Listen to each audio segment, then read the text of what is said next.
I'm Kayla, 28 years old, sitting here in my new, cozy one-bedroom apartment, watching the city lights flicker outside my window. It still feels unreal how much my life has changed in just a few short months. Everything shifted after one unforgettable family dinner at night that tore apart the image I had of my family and changed everything for good. I remember driving to my parents' house that Sunday with a knot in my stomach.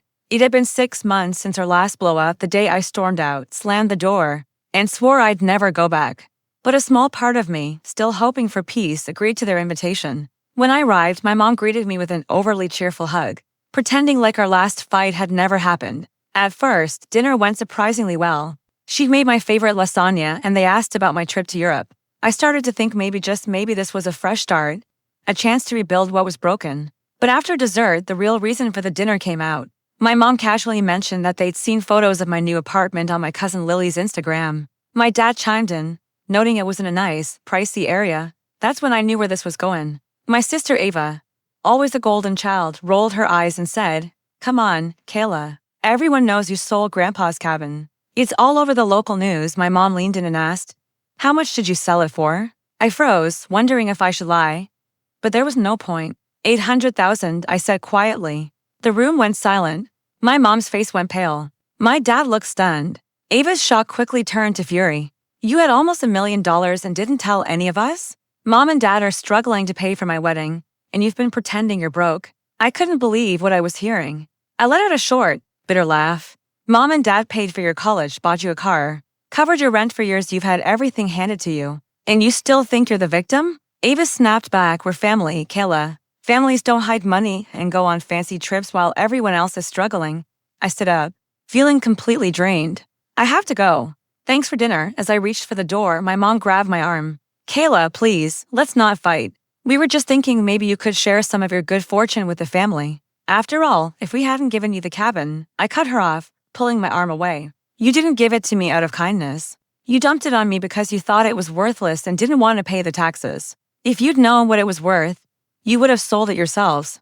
I walked out without looking back, ignoring their voices calling after me. On the drive home, I kept wondering if I'd ever have a normal relationship with them. 2 weeks later, I got a letter from their lawyer demanding a review of the cabin sale profits. I called my financial advisor, Sarah, right away. She referred me to an excellent lawyer, Mark. When we sat down with my parents and their attorney, Mr. Black, the tension was thick enough to choke on. Mr. Black said my parents believed they deserved 30% of the money. Mark calmly explained that the property had been legally transferred to me. I had every right to sell it. My mom's voice trembled as she said, "Ava's wedding is in 3 months. We can't afford it. Even 10% would help." I held my ground. "No. You made your choice when you pushed that cabin onto me. The money is mine." Looking back, my whole life had been a struggle to get my parents' attention. I'm 2 years younger than Ava, but it always felt like I was invisible next to her. We grew up in a middle-class family, yet somehow Ava always got the best of everything: new clothes, new gadgets, expensive gifts. I got her hand-me-downs and useful things like books or school supplies. When I turned 16, she got a brand new laptop for her school projects. I got her old, slow one. My parents never missed her dance performances, but they rarely showed up at my art exhibits, even when I won prizes. After high school, Ava moved into a fancy downtown apartment paid for by Mom and Dad. I lived in a tiny studio on the edge of the city, working part-time just to keep up with rent while I studied at the local university. Our family dinners were always the same story. They gush about Ava's new job, her friends, her life, and barely ask about mine. I'd just sit there, nodding and smiling, counting the minutes until I could leave. Then one Sunday, they announced they had gifts for both of us. Ava got a beautifully renovated townhouse from Grandpa's estate. I got a rundown, moldy cabin in the middle of nowhere, no electricity, no plumbing, nothing. I remember feeling a mix of anger and humiliation. I told them it wasn't a gift, it was a burden. They insisted it had potential. But I knew the truth: they just wanted to get rid of the tax problem, desperate to unload the cabin. I put it up for sale.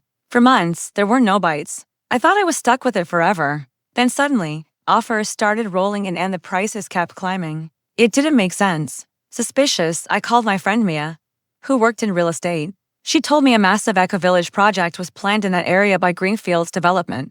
The company that first reached out, Evergreen Group, was just a middleman trying to snag my land cheap. Mia said my 3-acre lot could be worth at least $1 million. So, I waited.